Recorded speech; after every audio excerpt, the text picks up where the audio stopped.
Bismillahirrahmanirrahim. Alhamdulillah Rabbil Alamin. Wassalatu wassalamu ala sayyidil mursalin. Muhammad ibn Abdullah wa ala alihi wa sahbihi. Wa man tabi'ahum bi ihsani ila yaumiddin. Allahumma alimna ma yanfa'una wa anfa'na bima 'allamtana wa zidna min fadlika ilman wa ta'lima. Innaka ala kulli syai'in qadir. Subhanaka la ilma lana illa ma 'allamtana innaka antal alimul hakim. Rabbi shrah li sadri wa yassir li amri wahlul 'uqdatam min lisani yafqahu qawli. Amin. Amma ba'd. Tuan-tuan yang dimuliakan Allah Subhanahu Wa Taala, bersyukur kita kepada Allah Subhanahu Wa Taala. Alhamdulillah pada hari ini kita masih lagi dapat bertemu untuk meneruskan kelas pengajian kita, pembacaan kitab Al-Adhkar yang telah disusun oleh Al-Imam An-Nawawi rahimahullah. Pada pertemuan yang lepas, kita telah baca dan bahaskan, bincangkan berkaitan dengan muqaddimah kitab tersebut. Dan sebagaimana yang kita telah ketahui daripada muqaddimah yang lepas, bahawasanya Al-Imam An-Nawawi rahimahullah, sebelum beliau ingin masuk membahaskan berkaitan dengan zikir-zikir yang diriwayatkan daripada baginda Nabi sallallahu alaihi wasallam, Al-Imam An-Nawawi rahimahullah akan tulis muqaddimah-muqaddimah penting sebelum itu.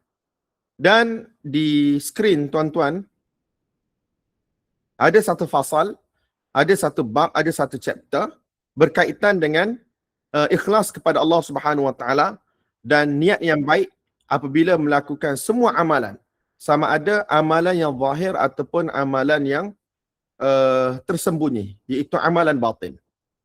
Jadi tuan-tuan, tanpa melengahkan masa, kita cuba baca insya-Allah. Qala al-Imam An-Nawawi rahimahullah rahmatan wasi'ah wa nafa'ana bi'ulumihi wa 'ulumikum fid dharain amin. Faslun fil amri bil ikhlas wa husnin niyyat fi jami'il a'malil zahirat wal khafiyat. Fasal berkaitan dengan perintah supaya seseorang itu ikhlas dan supaya seseorang itu mempunyai niat yang baik apabila melibatkan keseluruhan amalannya, sama ada amalan yang zahir ataupun amalan yang tersembunyi. Dan menjadi adat Al-Imam An-Nawawi rahimahullah, beliau apabila menyatakan satu-satu kenyataan, maka beliau akan bawa bukti dan dalil. Yang pertama adalah daripada Al-Quran dan yang kedua adalah daripada hadis-hadis baginda Nabi sallallahu alaihi wasallam. Beliau telah bawa firman Allah Subhanahu wa taala, qala Allah taala wa ma umiru illa liya'budullah mukhlishina lahuddin hunafa. Jadi dalam ayat ini Allah Subhanahu Wa Taala telah menyatakan bahawasanya dan tidaklah mereka, iaitu umat manusia, diperintahkan kecuali untuk beribadah kepada Allah Subhanahu Wa Taala dalam hal keadaan mereka mengikhlaskan agama, iaitu mengikhlaskan ibadat mereka kepada Allah Subhanahu Wa Taala semata-mata hunafa, iaitu kita boleh terjemah sebagai putih, bersih, tidak bercampur aduk dengan apa-apa kekotoran. Putih, bersih, tidak bercampur aduk dengan apa-apa kekotoran. Jadi tuan-tuan, basically ayat ni tuan-tuan adalah berkaitan dengan ibadat yang ikhlas semata-mata kepada Allah Subhanahu Wa Taala, kerana Allah Subhanahu Wa Taala tidak dicampur dengan sebarang tujuan untuk selain daripada Allah Subhanahu Wa Taala. Jadi tuan-tuan, berkaitan dengan perkataan ibadah ni, liya'budu, iaitu mereka telah diperintahkan hanya sahaja untuk beribadat kepada Allah Subhanahu Wa Taala secara ikhlas. Ikhlas kepada Allah Subhanahu Wa Taala tanpa dicampurkan dengan segala sesuatu. Perkara yang mana tidak ada kaitan, tidak ada tuntutan untuk dilakukan. Jadi tuan-tuan, berkaitan dengan tafsiran ibadah ni, berdasarkan pembacaan saya dan kelas-kelas pengajian yang saya ikuti, kesimpulan dia tuan-tuan, kita boleh simpulkan ibadah ni tuan-tuan, dia ada martabat-martabat dia. Dan martabat yang paling penting, ibadah tuan-tuan adalah dengan makna keimanan. Ibadah adalah dengan makna keimanan. Iaitu tidaklah mereka, makhluk itu, diperintahkan kecuali untuk beriman kepada Allah Subhanahu Wa Taala. Mukhlisina lahuddin, dalam hal keadaan mereka ikhlas, iaitu jujur dalam keimanan mereka kepada Allah Subhanahu Wa Taala. Hunafa, dalam keadaan putih bersih, tidak bercampur dengan apa-apa perkara yang boleh merosakkan keimanan mereka kepada Allah Subhanahu Wa Taala, iaitu tidak bercampur dengan syirik. Jelas kan tuan-tuan? Bila kita tengok martabat yang pertama bagi ibadah, maka kita akan nampak ibadah yang pertama ialah iman. Jadi iman yang macam mana? Iman yang mana ikhlas mata-mata kerana Allah Subhanahu Wa Taala. Dia beriman kerana Allah Subhanahu Wa Taala.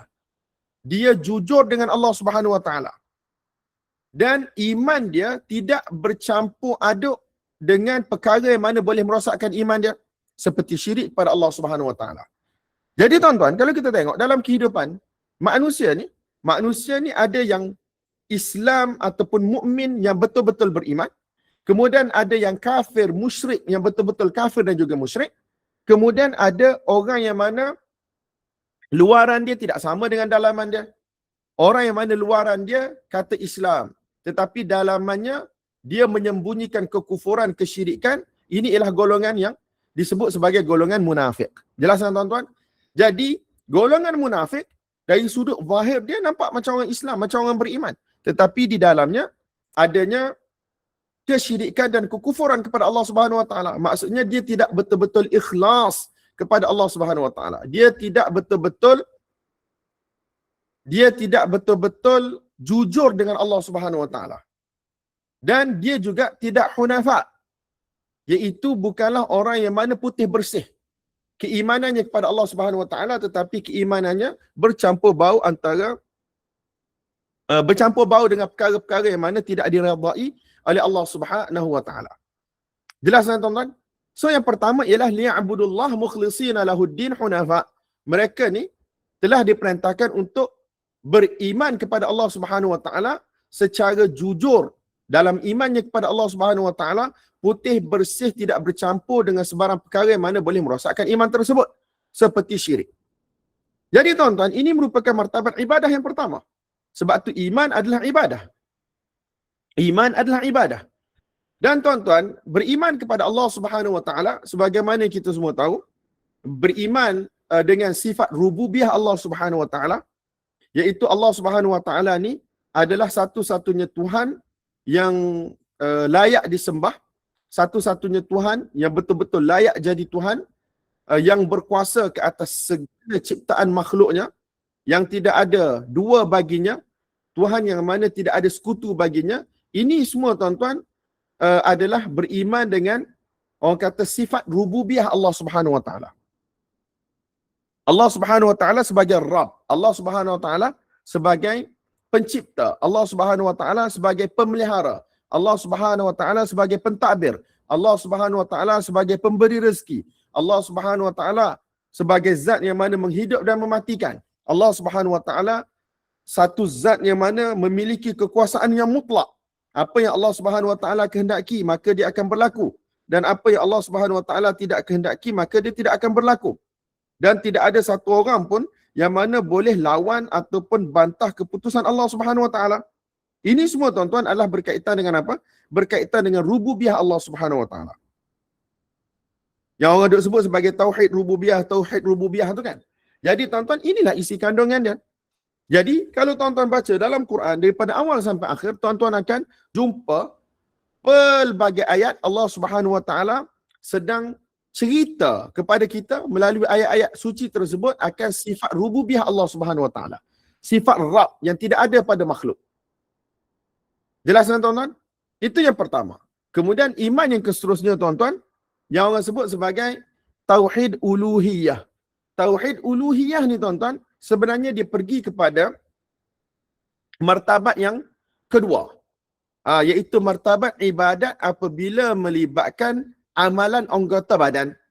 Apabila melibatkan amalan anggota badan dan juga amalan hati, termasuk juga di dalam tauhid uluhiyah.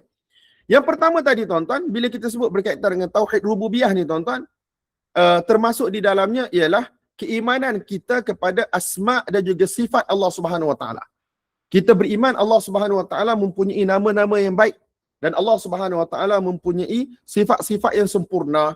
Ya, ini termasuk di dalam keimanan kita kepada Allah Subhanahu Wa Taala. Beriman dengan rububiyah Allah Subhanahu Wa Taala, dengan asma dan juga sifat Allah Subhanahu Wa Taala. Jelas? Dan tuan-tuan, iman pada waktu tersebut, tuan-tuan, dia bersifat tasdiq dalaman. Dia bersifat tasdiq dalaman yang melibatkan hati kita. Kita yakin, kita beriman tanpa sebarang syak, Allah Subhanahu Wa Taala ialah Tuhan yang esa, yang bersifat dengan sifat-sifat kesempurnaan, yang mempunyai nama-nama yang cantik, yang tidak ada sekutu bagi Allah Subhanahu Wa Taala. Itu yang pertama, martabat pertama, ibadat melibatkan iman. Yang seterusnya tuan-tuan ialah ibadat melibatkan amalan. Dan amalan ni tuan-tuan, dia ada amalan hati dan dia ada amalan zahir. Amalan hati tuan-tuan seperti perasaan takut, perasaan berharap. Jadi seseorang itu dia tidak takut, sebenar-benar takut kecuali kepada Allah Subhanahu Wa Taala, dan dia tidak berharap dengan sebenar-benar pengharapan kecuali kepada Allah Subhanahu Wa Taala. Dia tidak palingkan perasaan takutnya kepada mana-mana makhluk, dan dia tidak palingkan perasaan harapan dia tu kepada mana-mana makhluk. Jika dia ingin meminta, hatinya bergantung kepada Allah, maka dia akan meminta kepada Allah. Jika dia ingin berharap, maka hatinya akan berharap kepada Allah Subhanahu Wa Taala. Itu dari sudut i'tiqad dalaman, iaitu ibadat hati dia tuan-tuan, hanya nampak Allah Subhanahu Wa Taala sebagai Tuhan yang esa, Tuhan yang satu. Tuhan yang mana akan dia panggil, Tuhan yang mana dia akan panjatkan doanya kepada Allah Subhanahu Wa Taala ketika mana dia berada dalam keadaan takut, ketika mana dia berada dalam keadaan berharap. Nampak tak tuan-tuan? Dan yang seterusnya, apabila melibatkan amalan zahiriyah, anggota tubuh badan, dia punya ibadat tuan-tuan, dia hanya semata-mata akan hidup berdasarkan syariat Allah Subhanahu Wa Taala. Dia akan hidup berdasarkan syariat Allah Subhanahu Wa Taala semata-mata. Jadi tuan-tuan, orang yang mana dia faham hakikat ibadat dalam kehidupan dia, Allah Subhanahu Wa Taala telah perintahkan dia hanya untuk beribadat kepada Allah dalam keadaan dia tulus kepada Allah Subhanahu Wa Taala, dalam keadaan dia jujur kepada Allah Subhanahu Wa Taala, dalam keadaan bersih, tidak bercampur dengan segala benda yang rosak, yang tidak disukai, tidak diradai oleh Allah Subhanahu Wa Taala. Kesimpulannya tuan-tuan, dia kena hidup mengikut syariat Allah. Itu sahaja. Betul tak? Dia kena hidup mengikut syariat Allah Subhanahu Wa Taala.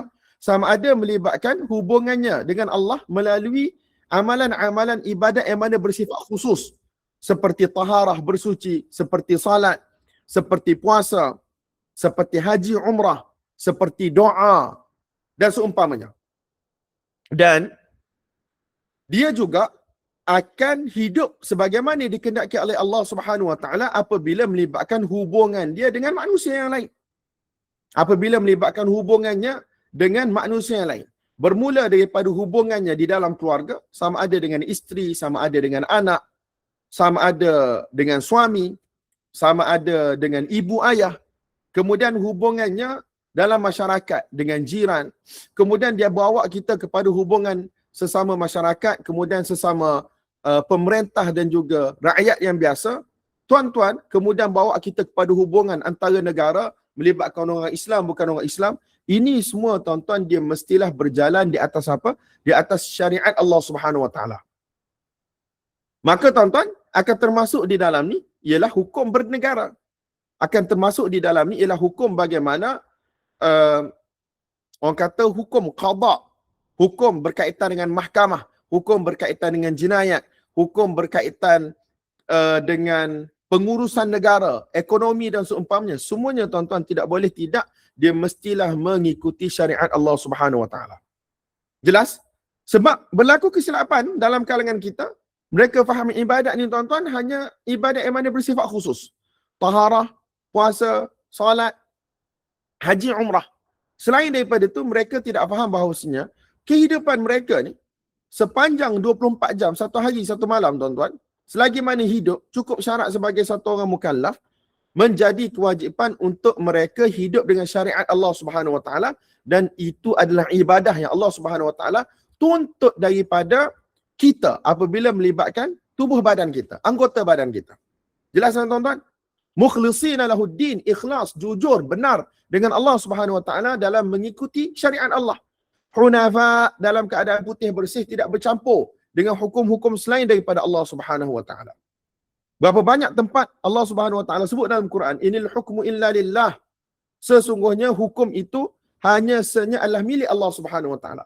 Jadi satu orang yang beriman apabila dia sebut la ilaha illallah Muhammadur Rasulullah, ini merupakan ikrar daripada diri dia untuk dia hidup mengikut syariat Allah, mengikut tunjuk ajar yang telah ditunjuk oleh baginda Nabi sallallahu alaihi wasallam. Sebab baginda Nabi sallallahu alaihi wasallam diutuskan adalah untuk menunjukkan syariat Allah. Kalaulah Allah Subhanahu wa taala buka jalan bebas kepada manusia untuk beribadat kepada Allah, untuk beriman kepada Allah, untuk hidup mengikut kehendak mereka sendiri, maka tidak ada keperluan untuk Allah Subhanahu wa taala turunkan kitab, untuk Allah Subhanahu wa taala turunkan rasul. Tidak ada keperluan. Namun Allah Subhanahu wa taala nak kita tuan-tuan beribadat kepada Allah Subhanahu wa taala. Dan bila kita sebut beribadat, termasuklah di dalamnya iman, termasuklah di dalamnya amalan hati, dan termasuklah di dalamnya amalan anggota lahir kita. Allah Subhanahu wa taala inginkan kita beribadat kepada Allah dengan cara yang Allah taala kehendaki, sebagaimana yang Allah Subhanahu wa taala turunkan di dalam Alkitab dan sebagaimana yang telah ditunjuk ajar oleh baginda Nabi sallallahu alaihi wasallam. So tuan-tuan, itu ialah martabat yang kedua berkaitan dengan ibadat. Kemudian apa yang disebut oleh sebahagian masyayikh kami tuan-tuan, berkaitan dengan ibadat ni tuan-tuan, dia ada martabat yang ketiga. Dan martabat yang ketiga sebenarnya dia lebih kepada tanggungjawab berkaitan dengan martabat yang pertama dan juga martabat yang kedua. Apa maksud dia tuan-tuan? Iaitu kita telah diwajibkan ataupun kita telah dibebankan oleh Allah Subhanahu wa taala supaya apa tuan-tuan? Supaya kita mengajak manusia kepada agama yang sempurna, kepada iman yang sempurna, kepada ibadah yang sempurna, kepada agama yang sempurna, kepada pengabdian yang sempurna kepada Allah Subhanahu wa taala. Jelas? Maksudnya selepas kita beriman, kita beribadat kepada Allah, kita bersyukur di atas nikmat iman Islam yang Allah bagi kepada kita, maka tuan-tuan, kita kena pastikan juga bahawasanya orang lain juga datang kepada iman dan ibadat yang sempurna kepada Allah Subhanahu wa taala. Jadi tuan-tuan, di sini berlakunya satu benda dinamakan sebagai amar ma'ruf nahi munkar. Termasuk di dalam ibadat ialah amar ma'ruf, iaitu kita mengajak kepada benda yang baik, dan nahi munkar iaitu kita mencegah daripada benda yang munkar. Benda yang baik melibatkan keimanan, amalan hati dan juga amalan anggota badan luar, kita ajak manusia kepadanya. Dan kita mencegah perkara-perkara yang munkar melibatkan keimanan seperti syirik, kemudian melibatkan amalan hati yang rosak ataupun melibatkan amalan lahiran yang rosak, tidak mengikuti syariat Allah Subhanahu wa taala. Perkara-perkara yang munkar tersebut mesti kita perangi dan mesti kita buang daripada masyarakat. Jadi tuan-tuan, martabat yang ketiga, martabat dakwah kepada iman dan juga amal, untuk beribadat kepada Allah Subhanahu wa taala melibatkan iman dan amal dengan ibadat yang jujur, ikhlas, yang putih bersih, tidak bercampur dengan sebarang perkara yang boleh merosakkan ibadat tersebut, merupakan orang kata satu tanggungjawab. Merupakan satu tanggungjawab. Jelas tuan-tuan? Wallahu a'lam bissawab. Itu adalah orang kata kesimpulan daripada apa yang saya faham, daripada apa yang saya pelajari dan saya dengar daripada para masyayikh berkaitan dengan makna ayat ini, dan juga berkaitan dengan ta'rif ibadah, dan juga dengan berkaitan dengan martabat-martabat ibadat, dan juga berkaitan dengan tanggungjawab kita kepada martabat ibadat tersebut. Jelas Wallahu a'lam bissawab.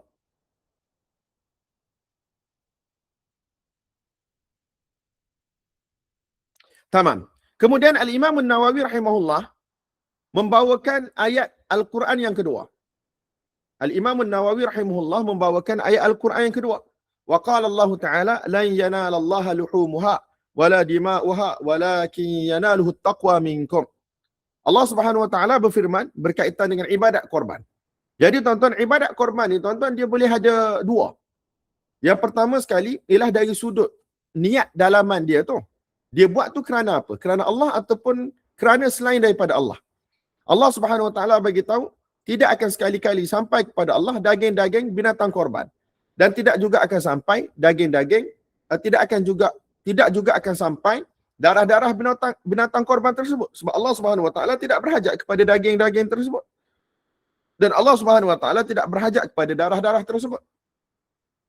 Walakin yanaluhu taqwa minkum, tetapi akan sampai kepada Allah Subhanahu Wa Taala ialah taqwa daripada kamu. Jadi taqwa di sini tuan-tuan adalah dengan makna ikhlas kepada Allah Subhanahu Wa Taala. Ikhlas kepada Allah Subhanahu Wa Taala. Jelas tuan-tuan? Apa yang dilakukan kerana Allah Subhanahu Wa Taala, maka itulah yang akan sampai kepada Allah Subhanahu Wa Taala. Allah Subhanahu Wa Taala tidak akan terima kecuali yang baik-baik. Allah Subhanahu Wa Taala tidak akan terima kecuali amalan yang ikhlas kepada Allah Subhanahu Wa Taala. Jadi tuan-tuan, apabila Allah Subhanahu Wa Taala apabila seseorang itu melakukan sesuatu ibadat ikhlas semata-mata kerana Allah Subhanahu Wa Taala, maka tuan-tuan Allah Subhanahu Wa Taala akan terima. Allah Subhanahu Wa Taala akan terima. Dan jika sesuatu amalan itu tidak ikhlas semata-mata kerana Allah Subhanahu Wa Taala, maka Allah Subhanahu Wa Taala tidak akan terima amalan tersebut. Dalam satu hadis yang sahih, Inna Allah la yanzuru ila suwarikum wala ila amwalikum walakin yanzuru ila qulubikum wa a'malikum. Allah Subhanahu Wa Taala tidak melihat kepada rupa paras kamu. Allah Subhanahu Wa Taala tidak melihat kepada harta-harta kamu, tetapi Allah Subhanahu Wa Taala melihat kepada hati-hati kamu dan juga amalan-amalan kamu. Dalam riwayat yang lain disebutkan inna sadaqata taqa'u fi yadir rahman qabla an taqa' fi yadis sa'il. Sesungguhnya sedekah ni akan jatuh ke tangan Ar-Rahman. Ini tuan-tuan, sebagaimana tuan-tuan tahu, ialah hadis-hadis yang mana bersifat mutasyabihat, berkaitan dengan sifat Allah Ta'ala dan seumpamanya. Jadi ada yang takwil, ada yang tak takwil, sebagaimana tuan-tuan tahu. Tapi nak bagi tahu bahawasanya sesungguhnya sedekah itu akan jatuh ke tangan Ar-Rahman, ke tangan Allah Subhanahu Wa Taala dahulu, sebelum sedekah tersebut sampai ke tangan orang yang meminta. Wa inna ad-dama la yaqa'u min Allah bimakan qabla an yaqa'a al-ard. Sesungguhnya darah yang ditumpahkan ketika mana sembelih binatang korban akan jatuh ke satu tempat dulu. Maksudnya sebelum darah tersebut jatuh ke tanah, darah tersebut akan jatuh ke satu tempat dulu. Maksudnya kalau darah tu tuan-tuan, darah yang mana ditumpahkan kerana Allah Subhanahu Wa Taala, maka Allah Subhanahu Wa Taala akan terima darah tersebut dan binatang korban tersebut sebelum darah itu sampai ke tanah. Jadi apa yang kita bagi tuan-tuan sebelum jatuh ke tangan orang yang mana meminta tadi, sebagai contoh sedekah kita, duit kita, makanan kita bagi, sebelum sampai ke tangan orang tu, kalau ikhlas tuan-tuan, dia telah diterima oleh Allah Subhanahu Wa Taala dahulu. Kalau tidak ikhlas, dia tidak akan diterima oleh Allah Subhanahu Wa Taala. Jadi tuan-tuan, ini dari sudut apa? Dari sudut amalan hati. Bila seseorang itu dia berkorban, sebagai contoh, dia punya korban tersebut, daging, darah tidak akan sampai pada Allah Subhanahu Wa Taala. Allah Subhanahu Wa Taala tidak perlukan pun. Tetapi yang akan sampai tuan-tuan adalah taqwa, iaitu keikhlasan kita kepada Allah Subhanahu Wa Taala. Jika amalan tersebut ikhlas, maka amalan tersebut akan diterima oleh Allah Subhanahu Wa Taala. Dan jika amalan tersebut tidak ikhlas, maka amalan tersebut tidak akan diterima oleh Allah Subhanahu Wa Taala. Bahkan tuan-tuan akan menjadi sebab kecelakaan dan sebab bencana dalam kehidupan kita. Jelas tuan-tuan? Akan menjadi sebab kecelakaan dan juga sebab bencana di dalam kehidupan kita. Sebab pada hari kiamat nanti, sebagaimana tuan-tuan tahu, Allah Subhanahu Wa Taala akan memerintahkan orang yang mana melakukan sesuatu ibadat tidak ikhlas kerana Allah Subhanahu Wa Taala untuk pergi minta pahala daripada orang yang mana kita lakukan ibadat itu kerana mereka. Jelasan tuan-tuan? Itu yang pertama, berkaitan dengan hati. Dan yang kedua, tuan-tuan, ibadat di sini juga apabila melibatkan sembelih binatang korban ni tuan-tuan, dia kalau kena dengan syariat Allah Subhanahu Wa Taala, maka dia ialah ibadat dan dia akan diterima oleh Allah Subhanahu Wa Taala dan daging tersebut boleh dimakan. Namun, tuan-tuan, kalaulah binatang korban tersebut disembelih bukan mengikut syariat Allah Subhanahu Wa Taala, bukan mengikut syariat Allah Subhanahu Wa Taala, maka tuan-tuan bukan kita kata dapat pahala, bahkan akan dapat dosa dan akan menatijahkan kepada daging tersebut haram untuk dimakan. Betul tak? Kalau sembelih tidak mengikut hukum hakam Allah dalam bab sembelihan, maka apa yang berlaku tuan-tuan? Daging tersebut dia boleh jadi haram untuk dimakan. Sebagai contoh, penyembelih tak cukup syarat. Ataupun sembelihan dibuat sebagai nazar kepada selain daripada Allah Subhanahu Wa Taala untuk wali fulan sekian-sekian, dalam keadaan dia beriktikad inilah nazar yang disembahkan kepada fulan-fulan wali di dalam kubur dan seumpamanya, dan memang diiktikad wali-wali tersebut sampai kepada satu tahap ta'zim sebagaimana tahap mereka menta'zimkan Allah Subhanahu Wa Taala, maka tuan-tuan, itu ialah perbuatan yang berdosa, haram, syirik, dan pada masa yang sama akan merubah binatang korban tersebut menjadi apa tuan-tuan? Menjadi bangkai. Dan tidak boleh dimakan. Jadi pendetailan perkara-perkara ni tuan-tuan disebut di dalam kitab-kitab fiqh. Jadi siapa yang belajar kitab-kitab fiqh, sama ada fiqh dalam mana-mana mazhab ataupun fiqh perbandingan, maka dia akan ketemui berkaitan dengan perkara ini. Berkaitan dengan nazar, berkaitan dengan sembelihan, yang jika di dalamnya tercampur ataupun bercampur dengan perkara-perkara yang mana boleh menafikan akidah yang sahih, yang boleh melibatkan syirik tuan-tuan, maka kesannya dia akan membawa kepada daging-daging yang disembelih tadi tu, binatang-binatang yang disembelih tadi, daging-dagingnya akan dikira sebagai haram dan bangkai yang tidak boleh untuk dimakan. Jelas tak tuan-tuan? Wallahu a'lam bissawab. So itu ayat yang kedua. Kemudian Al-Imam An-Nawawi rahimahullah, beliau telah bawakan tafsiran Abdullah bin Abbas radhiyallahu taala anhuma berkaitan dengan ayat ini. Yanaluhu taqwa minkum ni tuan-tuan. Abdullah bin Abbas bagi tahu ma'anahu walakin yanaluhu niyyat.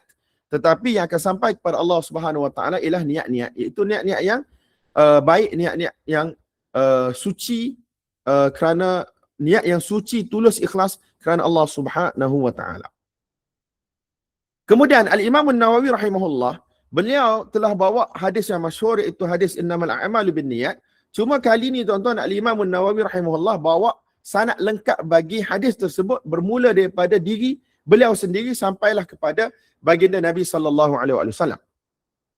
Jadi beliau berkata, akhbarana syekhuna al-Imam al-Hafiz Abu al-Baqa Khalid ibn Yusuf ibn Sa'ad ibn al-Hasan ibn al-Mufarrij ibn Bakkar al-Maqdisi an-Nablusi thumma ad-Dimashqi radhiyallahu ta'ala anhu qala akhbarana Abu al-Yumni al-Kindi qala akhbarana Muhammad ibn Abd al-Baqi al-Ansari qala akhbarana Abu Muhammad al-Hasan ibn Ali al-Jawhari qala akhbarana Abu al-Husain Muhammad ibn al-Mudhaffar al-Hafiz qala akhbarana Abu Bakar Muhammad ibn Sulaiman al-Wasiti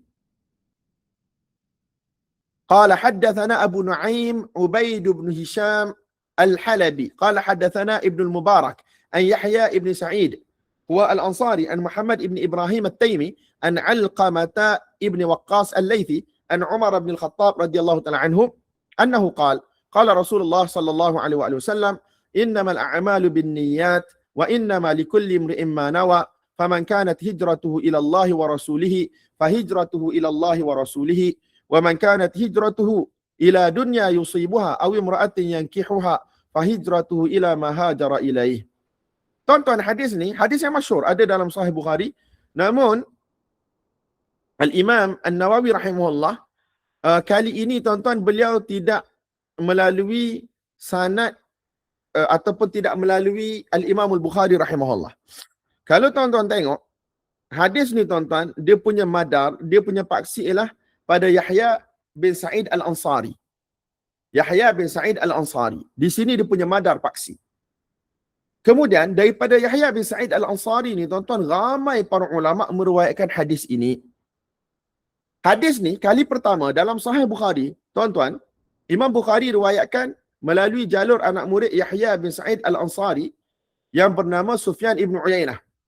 Dan daripada Sufyan ibn Uyainah datangnya anak murid beliau, namanya ialah Al-Humaidi, ataupun gelarannya ialah Al-Humaidi. Abdullah ibn Zubair, kalau tak salah saya, Al-Humaidi, Abu Bakar Abdullah ibn Zubair Al-Humaidi. Dan daripada Al-Humaidi ini, Al-Imam Al-Bukhari rahmatullahi alaih telah riwayatkan hadis ini dan diletak pada permulaan kitab Sahih Al-Bukhari. Namun kalau tuan-tuan tengok, daripada Yahya bin Sa'id Al-Ansari, jalur yang dibawa oleh Al-Imam An-Nawawi rahmatullahi alaih untuk sampai kepada Yahya bin Sa'id Al-Ansari adalah melalui jalur Ibnul Mubarak, iaitu Abdullah Ibnul Mubarak. Ulama hadis masyhur, ulama mujtahid, faqih dalam Islam. Abdullah Ibnul Mubarak, sebagaimana tuan-tuan tahu, meninggal pada tahun 181 Hijrah. Jadi tuan-tuan, basically Al-Imam An-Nawawi rahimahullah, untuk hadis ini beliau telah bawa hadis yang lengkap sanadnya daripada beliau sampailah kepada baginda Nabi sallallahu alaihi wasallam. Dan hadis ni tuan-tuan ialah hadis yang masyhur. Kita semua tahu, kita dengar banyak kali. Hadis yang mana Al-Imam An-Nawawi rahimahullah, kebanyakan kitab-kitab beliau macam Al-Adhkar, Riyadhus Salihin, beliau akan mulakan dengan hadis ini. Hadis 40, beliau mulakan dengan hadis ini. So basically baginda Nabi sallallahu alaihi wasallam telah bersabda, innamal a'malu binniyat. Sesungguhnya sesuatu amalan itu adalah berdasarkan niat. Dan sesungguhnya bagi setiap manusia itu apa yang dia niatkan. Jadi tuan-tuan, dari sudut kefahaman yang umum, tuan-tuan, ialah manusia itu akan dibalas oleh Allah Subhanahu Wa Taala berdasarkan niat dia. Jika niatnya baik, maka insya-Allah dia akan dapat balasan yang baik. Jika niatnya buruk, maka dia akan dapat balasan yang buruk. Itu satu makna yang saya rasa kita semua faham. Dan satu lagi tuan-tuan, apabila melibatkan hukum hakam fiqh. Apabila melibatkan hukum hakam fiqh, tuan-tuan, secara umumnya amalan-amalan yang dituntut oleh Allah Subhanahu Wa Taala akan dikira wujud dan layak untuk diberi pahala apabila dilakukan dengan niat. Nampak tak? Akan dikira wujud apabila dia lakukan dengan niat. Dan jika niat dia okey, niat dia tidak bermasalah, maka dia akan dapat pahala di atas amalan tersebut. Sebagai contoh dalam mazhab kita tuan-tuan, apabila melibatkan amalan, kebanyakannya tuan-tuan berhajat kepada niat. Betul tak? Apabila tuan-tuan nak salat, berhajat kepada niat. Nak taharah, berhajat kepada niat.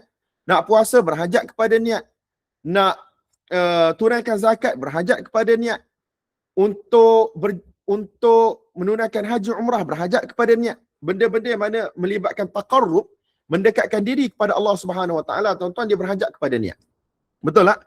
Jadi kalaulah seseorang itu dia tidak berniat, walaupun surah, gambar dan ibadat tersebut wujud, maka ia tidak dikira wujud di sisi Allah Subhanahu Wa Taala. Maka dia dikira berhutang jika amalan tersebut ialah amalan yang wajib untuk dia lakukan. Apatah lagi nak kata dia dapat pahala. Sebagai contoh yang selalu kita bagi tahu tuan-tuan, ialah puasa ni dari sudut syarak, ialah seseorang itu dia menahan dirinya daripada melakukan perkara yang membatalkan puasa. Apabila terbit fajar, masuk waktu subuh sehinggalah terbenam matahari, dengan syarat dia telah berniat pada waktu malam, sebelum waktu fajar. Betul tak tuan-tuan? Dia mesti dengan niat. Jadi katakanlah seseorang itu, dia tidak makan sepanjang hari. Kemudian dia tidak bersetubuh dengan isteri dia. Sebagai contoh, sepanjang hari. Ini perkara-perkara yang mana orang kata membatalkan puasa. Dia tak makan, dia tak bersetubuh, dia tidak buat perkara-perkara yang membatalkan puasa.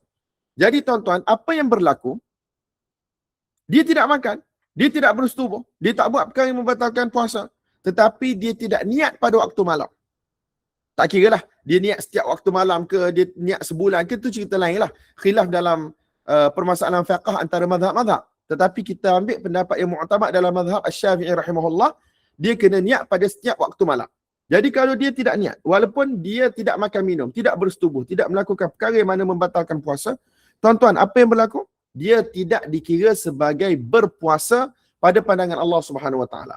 Dan apabila puasa itu ialah puasa yang wajib, maka bermakna dia tidak menunaikan kewajipan tersebut dan menjadi kewajipan untuk dia qada, untuk dia ulang, untuk dia ganti puasa tersebut.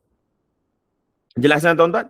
Namun begitu, kalaulah seseorang itu berniat pada waktu malam, kemudian sepanjang siang dia tidak melakukan perkara yang mana membatalkan puasa dia, Jadi adakah by default secara terus dia dikira mendapat pahala daripada Allah Subhanahu Wa Taala?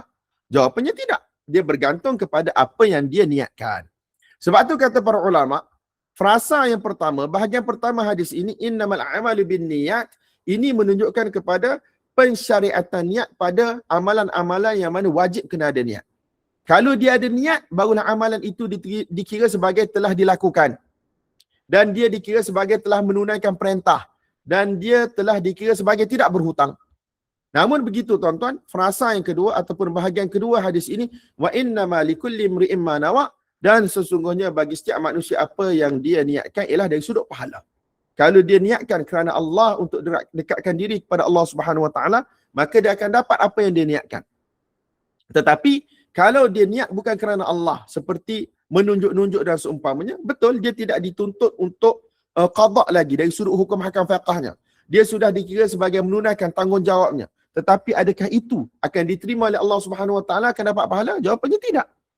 Dia tidak akan dapat pahala. Nampak tak?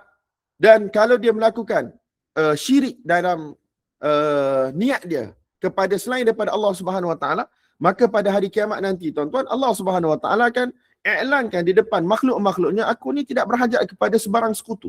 Kamu pergilah minta pahala kamu daripada orang yang kamu telah buat ibadat kerana mereka.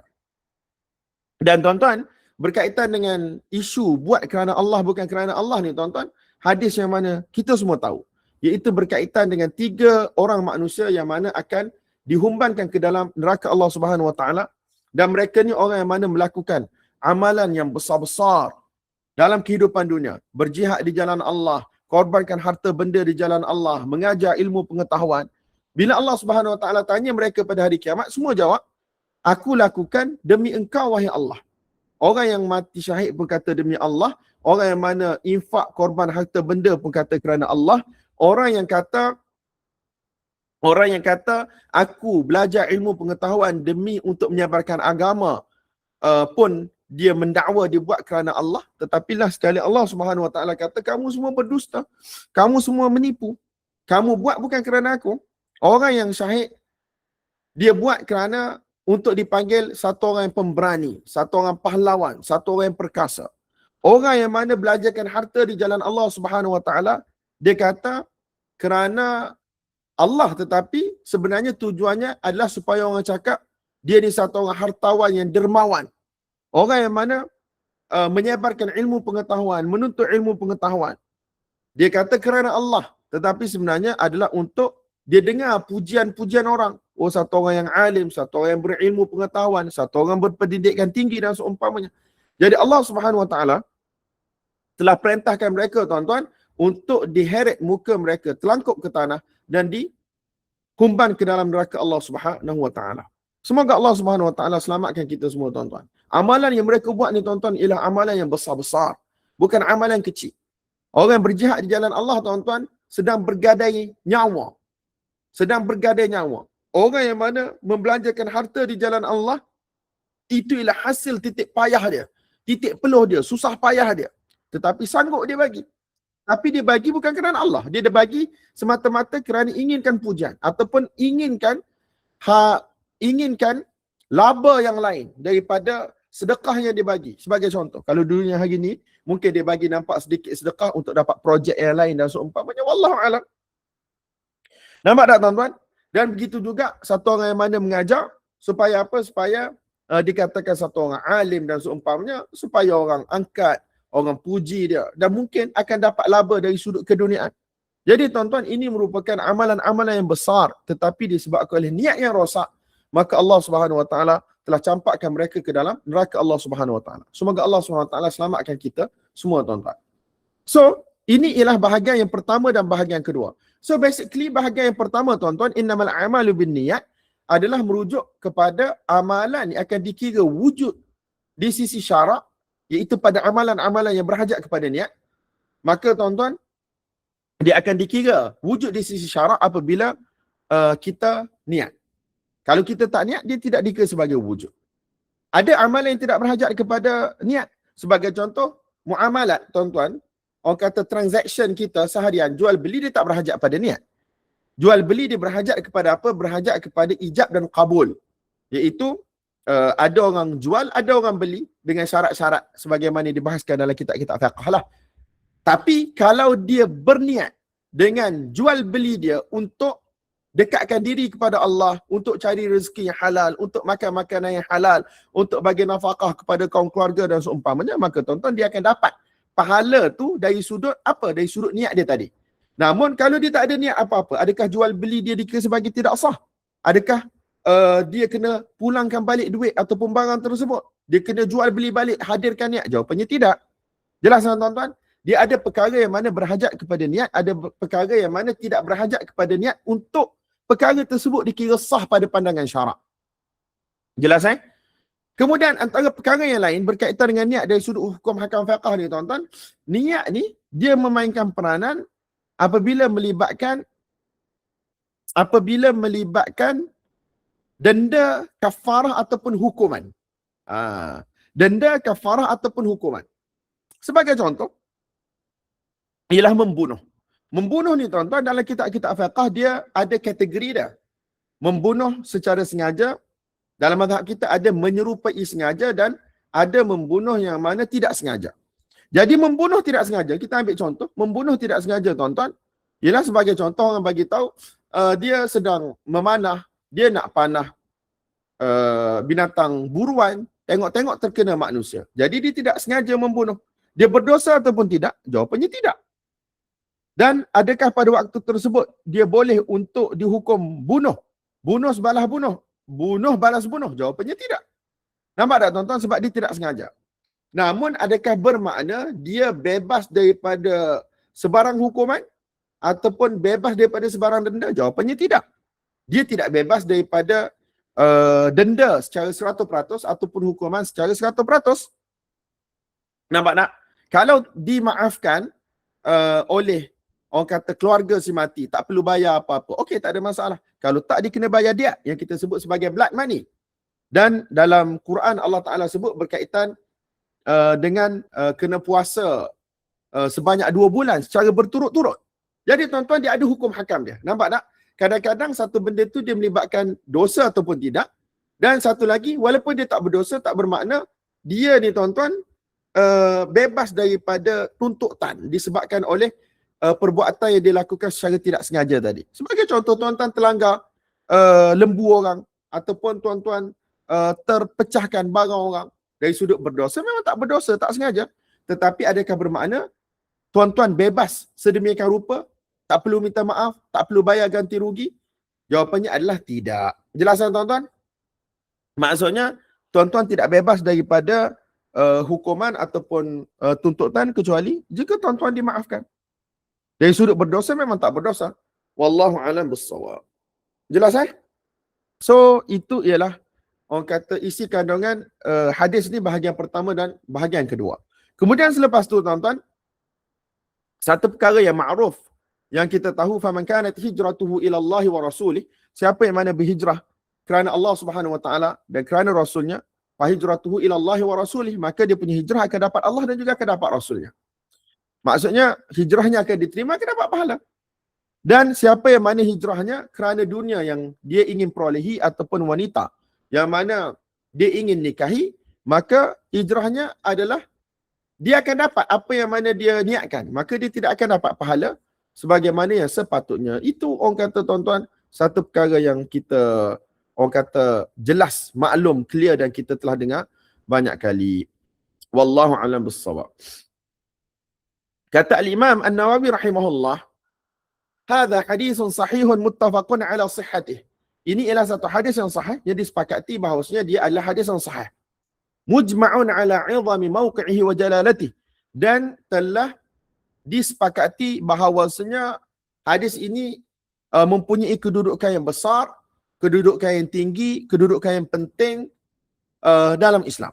Wa huwa ahadul ahadith allati 'alaiha madarul Islam, dan ini ialah salah satu daripada hadis yang mana merupakan tiang paksi bagi Islam. Wa kana as-salafu wa tabi'uhum min al-khalaf rahimahumullah ta'ala yastahibbun istiftah al-musannafat bihadha al-hadith tanbihan lil mutali'i ala husn an-niyyah wahtimamihi bidzalika wa'tinaihi bihi. Dan kata al-Imam An-Nawawi rahimahullah, salaf dan orang yang mana mengikuti para salaf daripada golongan khalaf rahimahumullahu taala, mereka suka untuk membuka ataupun memulakan hasil karya penulisan mereka dengan hadis ini. Kerana apa? Tujuannya tuan-tuan adalah untuk memberi, satu, orang yang menulis tu untuk memberi peringatan kepada dia supaya apa? Dia buat ini semata-mata kerana Allah Subhanahu Wa Taala. Dan yang kedua ialah untuk memberi peringatan kepada orang yang akan baca hasil karya tersebut. Supaya apa? Bila dia baca, dia belajar, tujuannya tuan-tuan adalah semata-mata kerana Allah Subhanahu Wa Taala. Dia lakukan dengan niat yang baik. Dan supaya apa? Supaya kita ambil berat berkaitan dengan niat kita sepanjang kehidupan kita. Sebab apa tuan-tuan? Manusia ni tuan-tuan, dia punya hati berbolak-balik. Dia boleh berubah-ubah. Mungkin pada permulaannya niatnya adalah betul. Tetapi pada pertengahannya, penghujungnya, niatnya boleh berubah menjadi rosak. Jadi tuan-tuan, hadis ini tuan-tuan adalah untuk memberi peringatan kepada kita. Adalah untuk memberi peringatan kepada kita supaya apa? Supaya kita sentiasa kena jaga kita punya niat. Supaya apa? Supaya amalan kita tuan-tuan tidak menjadi sia-sia apabila kita balik bertemu dengan Allah Subhanahu Wa Taala nanti. Kemudian al-Imam An-Nawawi rahimahullah bagi tahu, rawaina 'an al-Imam Abi Sa'id Abdul Rahman ibn Mahdi rahimahullah taala annahu qala man arada an yusannifa kitaban falyabda bihadzal hadis. Beliau telah riwayatkan kenyataan daripada Abdul Rahman ibn Mahdi, salah seorang ulama hadis besar pada zaman tersebut, meninggal pada tahun 198 Hijrah. Dan Ibnu Mahdi ni tuan-tuan yang minta daripada al-Imam Syafi'i rahmatullahi alaih supaya menulis kitab berkaitan dengan bagaimana cara kita nak faham dalil-dalil fiqh, bagaimana nak faham Quran, bagaimana nak faham hadis dan seumpamanya lah. So al-Imam Syafi'i rahimahullah telah tulis kitab Ar-Risalah dengan permintaan oleh Abdul Rahman ibn Mahdi. So tuan-tuan, Abdul Rahman ibn Mahdi rahimahullah, beliau mengatakan siapa yang ingin menulis satu-satu kitab, maka hendaklah dia mulakan dengan kitab, hendaklah dia mulakan dengan hadis ini. Kemudian Al-Imam An-Nawawi rahimahullah, dia telah bawa satu kenyataan daripada Al-Imam Abu Sulaiman Al-Khattabi rahimahullah. Tak silap saya meninggal pada tahun 388 Hijrah. Antara ulama besar dalam bidang hadis, dalam bidang fiqh, bermadhab dengan madhab Al-Imam Syafi'i rahimahullah. Antara ulama awal yang mensyarahkan Sahih Al-Bukhari. Antara ulama yang awal yang mensyarahkan Sunan Abi Dawud rahmatullahi alaihim jami'an. So, waqala al-Imam Abu Sulaiman Al-Khattabi rahimahullah, كان المتقدمون من شيوخنا يستحبون تقديم حديث الأعمال بالنية أمام كل شيء ينشأ ويبتدأ من أمور الدين لعموم الحاجة إليه بجميع أنواعها. Kata Al-Imam Al-Khattabi rahimahullah, masyayikh kami yang mendahului kami, mereka suka untuk mendahulukan hadis Al-A'malu bin-Niyah, hadis yang kita baca tadi, di hadapan apa sahaja benda yang mana ingin dilakukan, ingin dimulakan apabila melibatkan urusan-urusan keagamaan. Kenapa? Kerana semua benda ni tuan-tuan berhajat kepada niat, iaitu berhajat kepada niat yang baik, berhajat kepada niat yang betul, ataupun berhajat kepada hadis ini sebagai peringatan apabila melibatkan amalan-amalan yang dilakukan, apabila melibatkan amalan-amalan keagamaan. Jelas tak tuan-tuan? Wallahu alam bissawab. Apabila melibatkan ibadat berhajat kepada niat, melibatkan penulisan berhajat kepada niat, melibatkan jihad berhajat kepada niat, melibatkan menuntut mengajar ilmu berhajat kepada niat. Semua benda berhajat kepada niat. So sebab tu sebelum kita lakukan sesuatu, sebelum kita mulakan sesuatu yang berkaitan dengan urusan-urusan keagamaan, maka kita kena dahulukan hadis al-a'malu bin niyah ni tuan-tuan. Jelas kan? Kalau kita nak buat sesuatu, kita bacakan hadis al-a'malu bin niyah sebagai peringatan. Kalau nak tulis buku, tulis hadis al-a'malu bin niyah sebagai peringatan. Wallahu a'lam bissawab. Kemudian al-Imam An-Nawawi rahimahullah, beliau menyatakan wa balaghana 'an Ibn Abbas radhiyallahu ta'ala anhuma annahu qala innama yuhfazu hadithur rajuli ala qadri niyyatihi. Wa qala ghairuhu innama yu'ta an-nas ala qadri niyyatihim.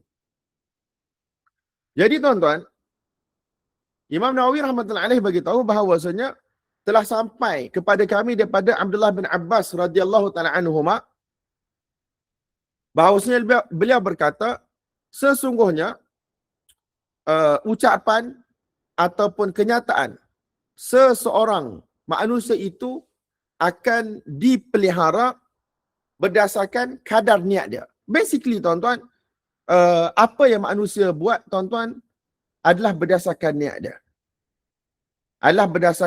dia.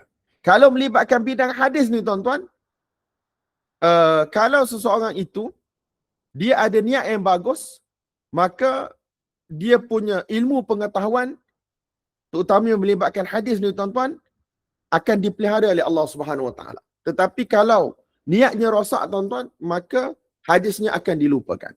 Ini setakat yang saya faham. Wallahu a'lam bissawab. Dan selain daripada Abdullah bin Abbas radhiyallahu anhu mengatakan bahawasanya seseorang itu akan diberi berdasarkan kadar niatnya. Iaitu kalau melibatkan Allah Subhanahu Wa Taala di sudut pahala dan seumpamanya adalah berdasarkan kadar niatnya. Walaupun manusia secara umumnya kita nampak melakukan amalan yang sama, semayang yang sama, puasa yang sama, semayang berjemaah di belakang imam yang sama, di tempat yang sama, masjid yang sama, ataupun infak bersedekah dengan nilai yang sama. Tetapi tuan-tuan, manusia akan dapat kedudukan dan juga balasan pahala yang berbeza-beza berdasarkan kadar niat mereka. Kemudian Al-Imam An-Nawawi rahimahullah, beliau mengatakan warawaina 'ani Sayyidil Jalil Abi Ali Al-Fudail Ibn Iyad radhiyallahu ta'ala anhu annahu qala tarkul 'amali li ajli an-nas riya' wal 'amalu li ajli an-nas syirkun wal ikhlasu an yu'afiyaka Allah minhuma. Jadi Al-Fudail Ibn Iyad beliau mengatakan bahawasanya meninggalkan sesuatu amalan kerana manusia itu adalah riya'. Riya' ni apa tuan-tuan? Menunjuk-nunjuk. Ada orang dia ditipu oleh syaitan, dia kata aku tak naklah solat, nanti orang kata aku riak. Nampak tak? Aku tak naklah baca Quran, nanti orang kata aku riak. So dia tak buat. Konon-kononnya dia nak jaga niat dia. Sebenarnya tuan-tuan, itulah riak. Riak yang sebenar-benarnya. Kemudian wal amalu li ajlin nas syirkun.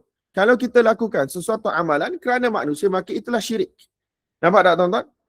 Dan syirik di sini ialah syirik duna syirkin. Maksudnya taklah sampai dia tahap keluar daripada agama Islam, tidak. Tetapi dia telah mensyirikkan Allah Subhanahu Wa Taala dengan makhluknya dalam bab tujuan. Wal ikhlas, dan apa itu ikhlas? An yu'afiyaka Allah minhuma, iaitu Allah Subhanahu Wa Taala selamatkan kamu daripada kedua-dua keadaan tadi. Iaitu meninggalkan amal kerana takut manusia kata dia riak, ataupun dia melakukan sesuatu amalan untuk mendapatkan balasan daripada manusia ataupun perhatian daripada manusia. وقال الإمام الحارث المحاسبي رحمه الله الصادق هو الذي لا يبالي لو خرج كل قدر له في قلوب الخلق من أجل صلاح قلبه. Jadi tuan-tuan, yang pertama ni ayat yang saya baca tadi, kata Al-Harith Al-Muhasibi rahimahullah, orang yang sadiq, orang yang benar, orang yang jujur, ialah satu orang yang mana dia tidak kisah pun kalaulah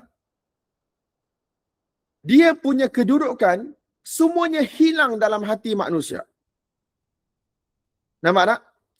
Dia punya kedudukan pada pandangan manusia hilang daripada hati manusia-manusia. Maksudnya orang tak pandang dia. Jadi tuan-tuan, dia tak kisah kalau benda tu hilang. Min ajli salahi qalbihi. Selagi mana tujuan dia adalah untuk dia menjaga kebaikan hati dia ataupun keelokkan hati dia, supaya hati dia tidak rosak. Selagi mana tuan-tuan dia boleh jaga hati dia tidak rosak, hubungan dia dengan Allah Subhanahu Wa Taala, dia tidak kisah langsung apa pandangan manusia terhadap diri dia. Kemudian Al-Harith Al-Muhasibi berkata wala yuhibbu ittila'an nas ala mathaqilid dharri min husni amalih, dan dia tidak suka untuk manusia tahu berkaitan dengan amalan-amalan baik yang dia lakukan, walaupun sebesar orang kata biji sawi ataupun semut merah yang kecil ataupun butiran pasir, dia tak suka kalau orang tahu, walaupun hanya sebanyak itu orang tahu berkaitan dengan amalan dia. Jadi tuan-tuan, memang salaf rahimahumullah, mereka ni sangat-sangat mengambil berat berkaitan dengan keikhlasan mereka, dan mereka tak nak tahu, mereka tak nak ada orang yang tahu berkaitan dengan amalan mereka. Sebab tuan-tuan, bila orang tahu, dia akan jadi menunjuk-nunjuk. Kita akan rasa bangga diri dan seumpamanya, betul tak? Jadi tuan-tuan, bila perasaan-perasaan tersebut wujud, maka sudah tidak ada bahagian bagi Allah Subhanahu Wa Taala daripada amalan tersebut. Dan pada waktu tersebut, kita akan suka kalau orang memuji kebaikan kita, kesalahan kita, amalan-amalan baik, perbuatan-perbuatan baik yang kita buat. Dan kata Al-Harith Al-Muhasibi, wala yakrah an yattali'an nas 'ala sayyi'i min 'amalihi, dan dia tidak rasa tidak suka jika manusia tahu perbuatan buruk yang dia lakukan. Kalau ada orang tahu perbuatan buruk dia lakukan, dia tak rasa nak marah, dia tak rasa tak suka.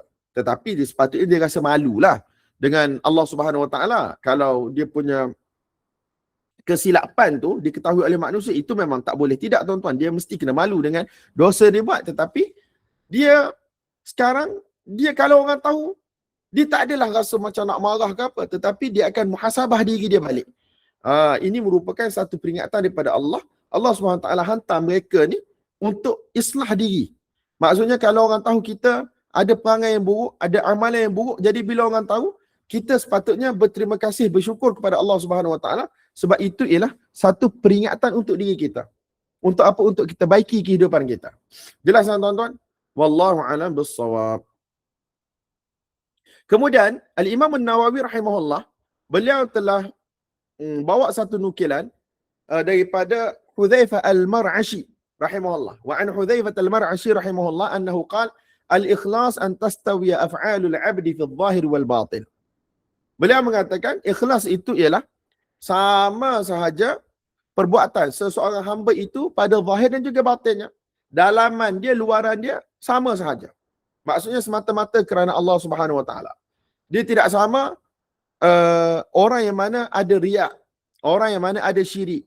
Zahirnya nampak buat kerana Allah Subhanahu Wa Taala, tetapi pada batinnya, dalamannya, dia mengharapkan sesuatu daripada selain daripada Allah.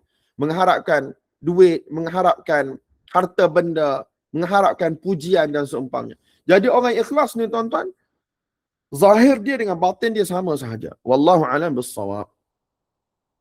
Kemudian Al-Imam An-Nawawi rahimahullah telah riwayatkan daripada Al-Ustaz Abul Qasim Al-Qushairi rahimahullah, wa rawayna 'an al-Imam Al-Ustaz Abul Qasim Al-Qushairi rahimahullah annahu qala al-ikhlas ifradul haqqi subhanahu wa ta'ala fi at-ta'ati bil qasd. Jadi apa maksud ikhlas? Ikhlas ni tuan-tuan, kita boleh terjemah di sudut bahasa, maksudnya ialah tulus. Tidak bercampur dengan segala sesuatu. Jadi maksud ikhlas ialah seseorang itu dia mengkhususkan Allah Subhanahu Wa Taala, tujuan dia hanya semata-mata Allah Subhanahu Wa Taala, dia buat semata-mata kerana Allah Subhanahu Wa Taala apabila dia melakukan sebarang ketaatan. Wa huwa an yurida bi ta'atihi at-taqarruba ila Allah Taala duna syai'in akhar min tasannu'in li makhluq aw iktisabi mahmadatin 'inda an-nas aw mahabbati madhin min al-khalq aw ma'na min al-ma'ani siwa at-taqarrubi ila Allah Taala. Dan apa maksud dia ikhlas dalam ibadat dia?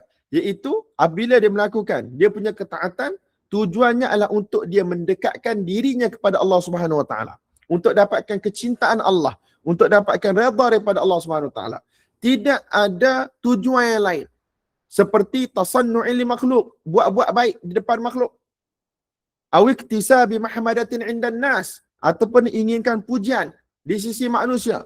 Aw mahabbati madhin min al-khalq, ataupun inginkan pujian daripada manusia ataupun daripada makhluk-makhluk yang lain. Aw ma'na min al-ma'ani, ataupun apa sahaja tujuan daripada pelbagai jenis tujuan siwat taqarrubi ila Allah Taala, selain daripada mendekatkan diri kepada Allah Subhanahu Wa Taala. Jadi tuan-tuan, kalau kita buat sesuatu bukan untuk dekatkan diri kepada Allah Subhanahu Wa Taala, maka kita sudah tidak ikhlas kepada Allah Subhanahu Wa Taala. Wa qala Sayyidul Jalil Abu Muhammad Sahal bin Abdullah At-Tustari radhiyallahu ta'ala anhu, nadhara al-akyas fi tafsir al-ikhlas falam yajidu ghayra hadha an takuna harakatuhu wa sukunuhu fi sirrihi wa alaniyatihi lillahi ta'ala la yumazijuhu nafsun wala hawan wala dunya. Jadi kata Sahal At-Tustari, orang-orang yang cerdik ni telah melihat, mengkaji ataupun mengkajilah senang cerita berkaitan dengan tafsiran ikhlas. Apa itu ikhlas? Jadi kesimpulan selepas mereka kaji, mereka tidak dapati ikhlas itu kecuali apa tuan-tuan? Seseorang punya pergerakan. Dan seseorang punya tidak bergerak. Sukun ni tuan-tuan tidak bergerak. Dia punya bergerak ke dia tidak bergerak, sama ada ketika mana dia bersendirian ataupun ketika mana dia berada di hadapan manusia, makhluk-makhluk yang lain, itu semua tuan-tuan adalah kerana Allah Subhanahu Wa Taala. Dan tidak masuk mencampuri niatnya ketika mana dia bergerak ataupun ketika mana dia duduk. Ketika mana dia bersendirian ataupun ketika mana dia berada di hadapan orang ramai, tidak termasuk di dalam niatnya mana-mana bahagian untuk nafsunya ataupun hawanya ataupun dunia. Jelas tuan-tuan? وروينا عن الأستاذ أبي علي الدقاق رضي الله تعالى عنه أنه قال الإخلاص التوقي عن ملاحظة الخلق والصدق التنقي عن مطالعة النفس فالمخلص لا رياء له والصادق لا إعجاب له.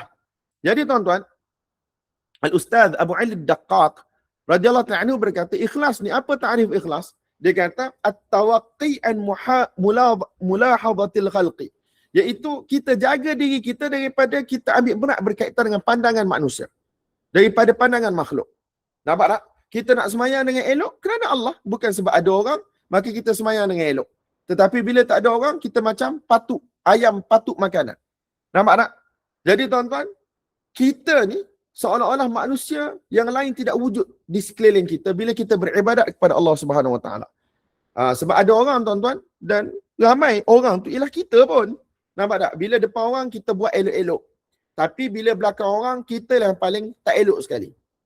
Sebagai contoh, kalau kita semayang dalam majma' perkumpulan, kita pakai pakaian cantik, kita pakai minyak wangi, kan? Kita semayang elok-elok. Tapi kalau kita semayang dalam bilik, kan, pakai seluar tidur, pakai baju tidur, kopiah tak pakai.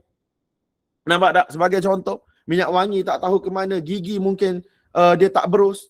Jadi tuan-tuan, ini orang kata tanda-tanda orang tu tuan-tuan, Allah Ta'ala ni berbeza-beza pada pandangan mata dia antara dia bersendirian dalam bilik dia ataupun dia di hadapan orang ramai. Sebagai contoh. Dan apakah maksud as-sidq? As-sidq ni tuan-tuan, orang yang benar, jujur. Ialah at-tanaqqi an mutala'atin nafs, iaitu dia ni tuan-tuan cuba untuk jaga diri dia, bersihkan diri dia daripada dia tengok diri dia. Aku ni bagus, Masya Allah. Semayang aku panjang, lama, bacaan sedap. Ini pun tak boleh tuan-tuan. Fal mukhlisu la riya'alah. Orang yang ikhlas tuan-tuan, dia tidak boleh ada riak, nak tunjuk-tunjuk pada manusia. Was-sadiqu la i'jabalah. Dan orang yang mana benar tuan-tuan dalam hubungannya dengan Allah Subhanahu Wa Taala, dia tidak akan berbangga dengan diri dia. Dia tidak akan nampak bahagian diri dia. Sebab last kali dia akan nampak ini semua adalah nikmat taufik daripada Allah Subhanahu Wa Taala. Jelasan tuan-tuan? Wallahu a'lam bis-shawab. Kemudian Wa'an Dhinnun rahimahullah annahu qala thalathun min alamatil ikhlas istiwa'ul madh wadh-dhamm min al-'ammah wa nisyanu ru'yatil a'mal fil a'mal wa iqtida'u thawabil 'amali fil akhirah. Dhunnun al-Misri rahimahullah dia kata 3 tanda bagi ikhlas. Yang pertama ialah sama je pada dia orang puji ataupun orang keji dia. Orang ramai puji ataupun keji dia. Tapi tuan-tuan kena ingatlah, dia ni orang yang mana berjalan di atas jalan yang betul. Nampak tak? Orang yang mana berjalan di atas jalan yang betul. Bukannya orang keji dia sebab perangai dia teruk. Satu orang yang fasik. Satu orang yang mana melanggar syariat. Itu bukan maksudnya. Sama pada dia orang puji ataupun orang keji ni tuan-tuan, adalah pada kehidupan yang mana berada di atas jalan syariat. Jelas kan? Orang puji pun dia jalan, orang keji pun dia jalan. Sebagai contoh, ahli ilmu. Orang suka dia pun dia mengajar, orang tak suka dia pun dia mengajar. Tapi dengan syarat dia mengajar benda yang betul lah. Nampak tak? Kemudian wanisyanu ru'yatil a'mal fil a'mal. Kemudian dia kena lupakan yang bahawasanya dia sedang beramal kepada Allah ketika mana dia melakukan amal. Apa maksudnya? Dia tetap kena beramal, tapi dia jangan rasa ini ialah macam satu favor yang dia buat untuk Allah Ta'ala. Na'udzubillah. Maksudnya dia kena cuba lupakan tuan-tuan, amalan yang dia buat tu kononnya daripada diri dia. Ini aku macam bagi favor pada Allah. Tidak tuan-tuan, dia kena ingat la haula wala quwwata illa billah. Tidak ada daya upaya kecuali daripada Allah Subhanahu Wa Taala ataupun dengan Allah Subhanahu Wa Taala. Yang dia dapat buat ini adalah taufik daripada Allah Subhanahu Wa Taala. Dia tak ada apa pun tuan-tuan. Jelas Dia tidak ada apa-apa pun. Yang dia buat adalah kerana izinnya Allah Taala. Dia buat adalah kerana taufik daripada Allah Taala. Dia sihat pun pemberian Allah Taala. Dia dapat beribadat dalam keadaan selesa, pakaian, ada makanan, ada tempat beribadat, dalam keadaan mungkin ada aircon, ada kipas, di bawah teduhan. Itu adalah nikmat daripada Allah Subhanahu Wa Taala.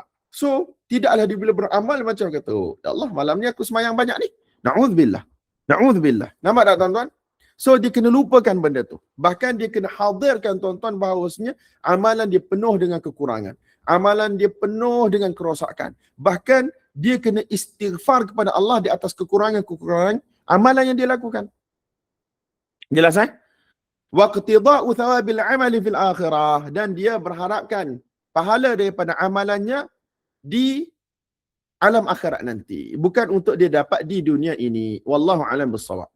Warawayna 'anil Qushairi rahimahullah annahu qala aqallu as-sidqi istiwa'u as-sirri wal 'alaniyah. Dia kata serendah-rendah martabat benar seseorang itu dalam amalannya ialah sama sahaja apabila dia bersendirian ataupun dia berada di hadapan orang ramai. Wa an Sahlin at-Tustari rahimahullah annahu qala la yashammu raihata as-sidqi 'abdan dahana nafsahu aw ghayrahu.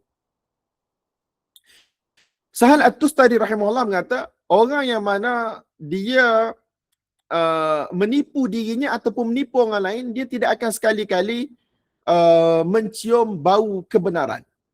Sidq, benar dia dalam ibadahnya ataupun dalam perhambaannya kepada Allah Subhanahu Wa Taala. Dia tipu diri dia dengan perasaan ujub ataupun dia tipu orang lain dengan perasaan riak. Nampak tak tuan-tuan? Jadi itu bukan orang yang benar. Orang yang benar tuan-tuan ialah orang yang mana lakukan semata-mata kerana Allah. Sama ada bersendirian ataupun ketika mana berada di hadapan orang ramai. Dia tak tengok pujian orang dan dia tak tengok diri dia sendiri pun. Semua yang dia nampak ialah ini ialah taufik, hidayat, inayat daripada Allah Subhanahu Wa Taala. Kata Al-Imam An-Nawawi rahimahullah, wa aqwaluhum fi hadha ghairu munhasirah wa fi ma ashartu ilaihi kifayatun liman wufiq. Dia kata kenyataan-kenyataan para ulama berkaitan dengan ikhlas dan seumpama ni adalah sangat banyak, dan apa yang aku sebut walaupun sedikit ni sudah cukup bagi orang yang mana mendapat petunjuk daripada Allah Subhanahu Wa Taala.